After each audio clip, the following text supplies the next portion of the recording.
4 बहनों का वो इकलौता भाई जो अपनी बहन के पास रह करके पढ़ाई पूरी कर रहा था। अचानक से एक दिन ऐसी घटना होती है कि उसका जो शरीर है वो संदिग्ध अवस्था में एक घर में मृत अवस्था में प्राप्त होता है। आनन-फानन में परिजन वहाँ पहुँचते हैं। पहुँचने के बाद अचानक से, चूँकि ये इनके पिता हैं, बाहर रह के दिल्ली में कार्य किया करते थे, इनके बड़े भाई एज़ ए गार्जियन वहाँ पहुँचते हैं। उनसे एक दस्तावेज़ पे साइन कराई जाती है और वो दस्तावेज़ रहता है पोस्टमार्टम के लिए। चूँकि हालात सबका बिगड़ा हुआ रहता है, चूँकि वो माहौल ऐसा रहता है कि कोई देखता नहीं है कि उस आवेदन में क्या लिखा हुआ है, कुछ पढ़ता नहीं है, साइन हो जाती है, पोस्टमार्टम होती है, बाद में बॉडी का दाह संस्कार होता है। इन पिता को मन में संशय तब उत्पन्न होता है कि जो हमारा बेटा है, जो उसके साथ घटना हुई है, उसमें कुछ न कुछ बात है, कुछ न कुछ संदेह है। वो तब जानकारी प्राप्त होती है जब इनको ये पता चलता है कि जिस रूम में उसकी बॉडी प्राप्त हुई थी संदिग्ध अवस्था में, उसका गेट खुला हुआ था, पीछे का गेट। बात गहराइयों तक और पहुंचती है तब जब ये पता चलता है कि उस रूम का सारा सामान गायब कर दिया जाता है। ना उसके कोई कपड़े मिलते हैं, ना उसका कोई सामान मिलता है, ना उसके द्वारा यूज किया हुआ एक भी वस्तु वहाँ पे मौजूद नहीं मिलता है। अब जब सुनिएगा आपको विश्वास नहीं होगा कि ये सारी घटना को अंजाम देने वाला कोई और नहीं, इनकी बेटी का पति यानी इनका दामाद, उन्होंने ही उस घर का सारा सामान को गायब कर देता है। फिर इस परिवार वालों के मन में एक संशय उत्पन्न होता है कि कहीं न कहीं दाल में कुछ काला है, कहीं न कहीं कोई घटना होती है। फिर परिवार वाले सब साथ बैठते हैं।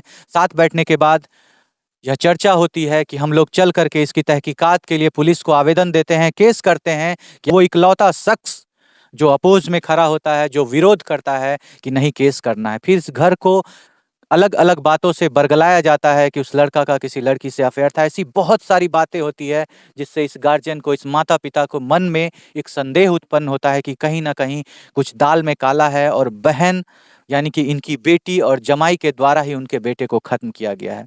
इस घटना को जोड़ तब और मिलता है जब पता चलता है कि वो सिर्फ़ 4 बहनें ही थी और ये इकलौता बेटा था जो इनकी संपत्ति का वारिस है। ख़ैर आखिर इसमें क्या बात है, क्या गहराई है, क्या राज छुपा हुआ है, इन सारी बातों को आपको बताएँगे। आप बने रहिएगा वीडियो में, आपको लेके चलेंगे इन परिवार के पास, सारे लोगों से बात कराएँगे। यहाँ पे आप देख रहे हैं ये बूढ़े माता-पिता हैं, अब इनका इस संसार में कोई बचा नहीं है। वो इकलौता बेटा था जो इनका सहारा था, आज इनका उम्र करीब 70 वर्ष हो गया, 70 वर्ष के हो गए हैं, कोई देखने वाला नहीं है। ये पूरा घर परिवार सूना रह गया है और एक षड्यंत्र के तहत रहा है।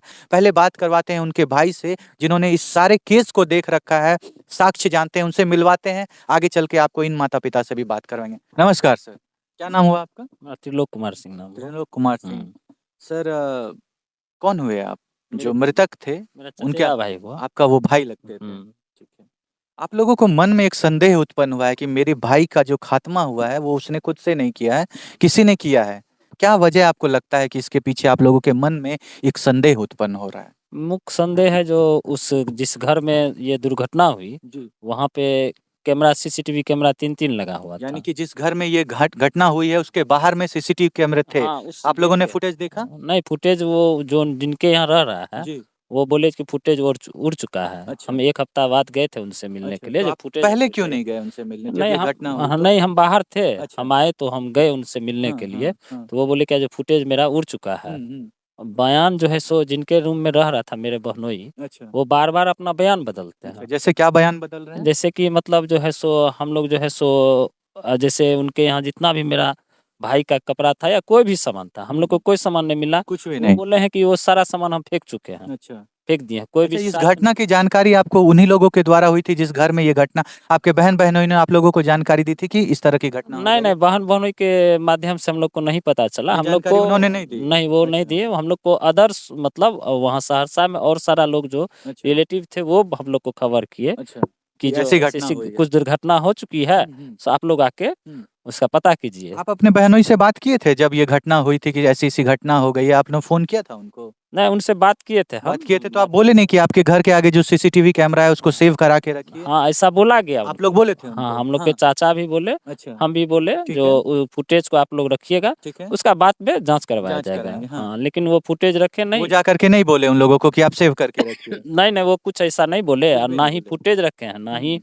मेरा भाई का कोई सामान मिला है हम लोग अच्छा, को। कुछ भी नहीं मिला? कुछ भी नहीं मिला मतलब वो जो साक्ष्य होना चाहिए, हुँ, हुँ। सारे साक्ष्य को वो लोग मिटा चुके मिटा हैं। दिए, वही लोग मिटाए? हाँ, वो लोग ही मिटाए। अच्छा, अच्छा बताया जाता है कि आपको कोई बताया कि आपका जो भाई था उसका किसी लड़की से संबंध था? नहीं, वो तो मेरे बहनों ही बताए अच्छा, ये कि भी बात आपको आपके बहनों ही तो बताए हैं? वही मतलब केस को डाइवर्ट करने के लिए अच्छा, अच्छा। कि मृतक का किसी से अफेयर था, हाँ, हाँ। ये चीज को बोलने से होगा क्या, जो केस उसके तरफ डाइवर्ट होगा, अच्छा, इन मेरे लोग का तरफ। दिमाग कन्वर्ट हो जाएगा कि लड़की के केस में खुद से ये अपने आप को इस तरह की हाँ, इस घटना तरह किया की है। घटना किया है, हुँ। ये मतलब केस को सिर्फ मतलब डाइवर्ट करने के लिए दूसरे इसे तरफ मोड़ने आपको के क्या लिए। लगता है आपके बहनों ही इसमें संलिप्त हैं? हाँ, हम लोग को पूरा परिवार को यही लग रहा है कि मेरे पास जब सीसीटीवी फुटेज वो नहीं दिए, हुँ, हुँ। मेरा मतलब कोई भी उसका मेरे मृतक जो भाई था मेरा, हुँ। उसका कोई भी सामान भी नहीं दिया गया हुँ, हुँ। उनके तरफ से। अगर सामान दिया जाता, हुँ। वो भी हम लोग को बोले कि हम फेंक चुके हैं, हुँ, तो हुँ। वो तो साक्ष्य मिटा रहे हैं। हुँ, हुँ। सारे साक्ष्य को सारे मिटाया गया साक्ष्य को उन्हीं के मिटा द्वारा। दिया गया हुँ, हुँ। उन्हीं के द्वारा। अच्छा। जब साक्ष्य नहीं रहा तो हम लोग उनसे बार-बार पूछे, तो सर वो कुछ बताया जाता है कि ये घटना 6 जुलाई की है। 5 जुलाई को जब राहुल यहाँ से जाता है तो अपने बहनोई के लिए फल लेकर के जाता है, आम तोड़ के जाता है। जब उनका पैर टूट गया होता है दुर्घटना में, उसका सारा सेवा करता है, उनको बाथरूम करवाता है, सब कुछ करता है, बहनोई से इतना प्यार करता है, उनके देखभाल करता है। फिर आखिर ये घटना एक बहनोई के द्वारा क्यों की गई? आपके मन में क्या है कि क्यों आखिर एक बहनोई ने ऐसा किया? नहीं तो क्या इसमें ज़मीन जायदाद का कोई मामला हो सकता है? क्या हो अब सकता है सर? उनके द्वारा हमको लगता है कि ऐसा संपत्ति का हक भी जताने के लिए हो रहा होगा, क्योंकि मृतक तो अकेले भाई में था, अच्छा। कोई था नहीं। हुँ। बहन बहन भले 4 है, लेकिन हुँ। भाई तो अकेले था। अच्छा। और वो कुछ संपत्ति विवाद, संपत्ति का भी हो सकता है, कि अगर या कोई नहीं रहेगा हाँ, तो तो हम यहाँ संपत्ति, देखने वाले हाँ, हैं, बाकी लोग कहीं और रहते हैं। कहीं और बहन-बहनोई और सब अलग-अलग रहते हाँ, हैं। हाँ। लेकिन ये तो जाँच का विषय है। हाँ। हम लोग चाहते हैं, जो हम लोग को पुलिस प्रशासन के द्वारा हुँ, हुँ। हम लोग को ऐसा मतलब जाँच, जो सही जाँच हो, वो हुँ। हम लोग को मिले, हुँ। और हम लोग को ये पता चले कि आखिर किस कारण से इसकी दुर्घटना जाँच हुई। में विलम्ब हो रहा है सर। जाँच में अभी तक कहीं से कोई मतलब हम लोग कोई को सूचना नहीं कोई मिली है। सूचना नहीं आप लोगों मिला ने है। सब एफआईआर कराया है? को एफआईआर भी हो चुका है। आवेदन भी हम लोग दिया है? आवेदन एसपी के यहाँ भी, डीआईजी के यहाँ भी आवेदन दिए लेकिन हैं। कुछ नहीं हम हो लोग रहा है। सारा जगह मिल भी रहे हैं, हुँ, हुँ। मतलब बराबर मिल रहे हैं। हुँ। एक दिन पहले भी, कल भी मिल के आए हैं डीआईजी साहब से, वो भी हुँ। बोल रहे हैं कि हम लोग जाँच कर रहे हैं, देख रहे हैं क्या किया जाएगा। लेकिन अभी तक कुछ हो अभी नहीं तक रहा तो है। 6 कितने दिन महीना हो बीत गए? 6 6 महीना महीने बीत बीत चुका चुके हैं इस है। अभी घटना तक को। इस घटना में हुँ। हम लोग को पुलिस प्रशासन से थोड़ा-सा भी कहीं भी हम कोई लोग को सपोर्ट कोई नहीं मिल रहा सपोर्ट है। नहीं मिला है।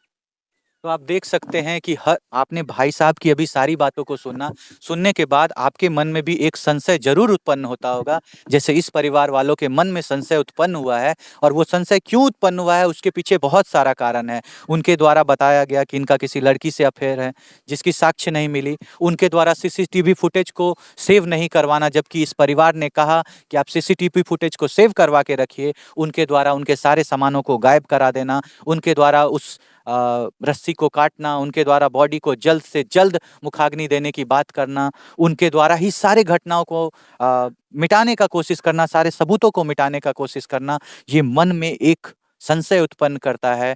और भी एक गहरी बात है जो उनके पापा से हम करेंगे, आपको सुनवाएँगे कि वो बातें क्या है, उनसे सारी बातों को सुनवाएँगे। लेकिन जो भी इस वीडियो को देख रहे हैं, आप लोगों को क्या लगता है?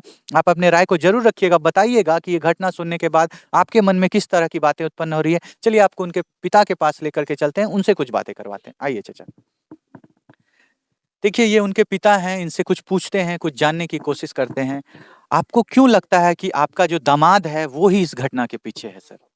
नहीं, अब जब घटना हो गया और हमरा दामाद है वो या लड़की है, सब आदमी है, सब आदमी उसी का काम में हाथ दोनों मिल करके ही इस हाँ, घटना, हाँ, आपकी हाँ। बेटी और आपका दामाद, हाँ, ये हाँ। दोनों मिल करके आपके बेटे को खत्म नहीं, किया नहीं, है? वो एक लड़की और है ना, हाँ, ओ हाँ। ओ वो जो एक लड़की है जिससे संबंध बताया जा हाँ, रहा है। हाँ, हाँ, वो चीज़, वो सब मिला करके हुआ है। और ऐसा क्यों किया गया है चाचा, आपको क्या लगता है क्यों आपके बेटे को खत्म कर दिया गया है?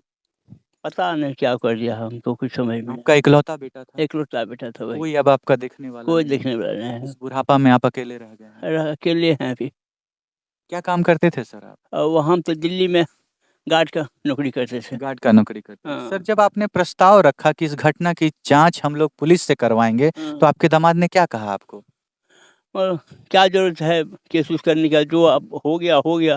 अब जो भी होगा, हम बोले कि कर्जा-वर्जा भी है, तो हम जितना कर्जा होगा सब हम तोड़ देंगे। मतलब आपके दामाद आपको बोले कि जितना कर्जा आपके ऊपर है उसको वो तोड़ देंगे, हाँ। आप केस मत करिए। हाँ, केस मत करिए आप आप। देखिए यहाँ से भी आपको इस बात की पुष्टि होती होगी कि कोई एक व्यक्ति इस केस को लगातार इस घर में ये क्यों समझाने की कोशिश कर रहा है कि आप लोग केस मत करिए, केस मत करिए? आखिर उनके मन में ऐसा कौन-सा डर था, कौन-सा संशय था? यहाँ से प्रत्यक्ष ये साबित होती है। लेकिन आपको हम बताना चाहेंगे कि चूँकि ये बुजुर्ग गरीब लोग हैं, आप घर देख सकते हैं, टाट का घर है इनका। चूँकि कोई इनके तरफ से केस लड़ने वाला नहीं है, तो पुलिस ने भी अभी इनकी कोई मदद नहीं की है। घटना को बीते 6 महीने हो चुके हैं।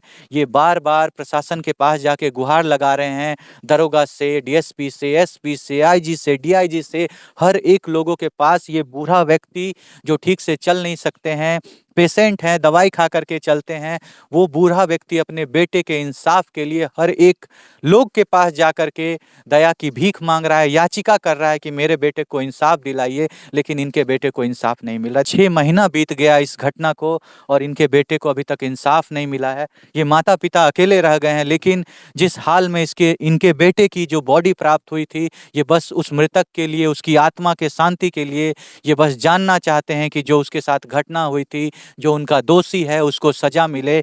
इनके पिता का बस यही गुहार है कि जिसने भी ये घटना को की है, उसको कानून के द्वारा सज़ा मिले, लेकिन इनकी बातों को नहीं सुना जा रहा है। घटना के 6 महीने बीत गए हैं। आप लोग क्या सोचते हैं? क्या इस बूढ़े माता-पिता को इंसाफ मिलना चाहिए? क्या इन बूढ़े माता-पिता जो अपने बेटे के लिए लड़ाई लड़ रहे हैं, उस लड़ाई में इनकी जीत होनी चाहिए? आप क्या कहना चाहेंगे? आप अपने राय को कमेंट में ज़रूर रखिएगा, अपनी बातों को रखिए। हमें आपकी बातों का इंतज़ार रहेगा, आपके कमेंट का इंतज़ार रहेगा। मिलते हैं नेक्स्ट केस में, नेक्स्ट वीडियो के साथ। तब तक के लिए जय हिंद, जय भारत।